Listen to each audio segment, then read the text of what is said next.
How does castling work in Fischer Random Chess? Have you ever wondered how castling functions in Fischer Random Chess?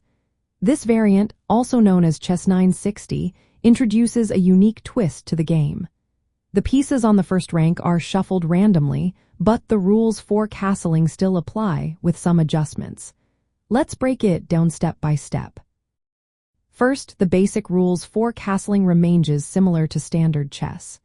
The king and the rook involved in castling must not have moved previously. This means if either piece has already made a move, castling is not allowed. Additionally, the king cannot be in check.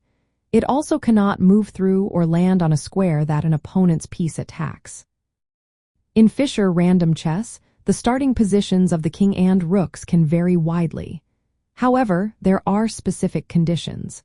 The king must always have a rook on each side of it. This means the king will never start on the A or H files, as there must be a rook present on both sides. Now let's talk about the mechanics of castling. After the move, the king and rook will end up in the same positions as they would in standard chess. For Kingside castling, the king moves to the G file, while the rook moves to the F file.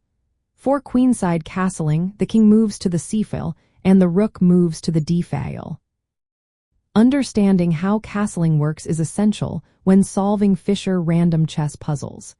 It can help you identify opportunities to safeguard your king or activate a rook. Since the starting positions are random, the king might already be in a safe spot, or it might need to castle to avoid check. When analyzing piece placement, consider how close a rook is to the king. If a rook is already nearby, castling may not significantly change the king's position. However, it still brings the rook into a more active role, which can be beneficial. In complex positions, castling can serve as a strategic move to reorganize your pieces. It can also be a defensive tactic to protect your king while you develop other pieces.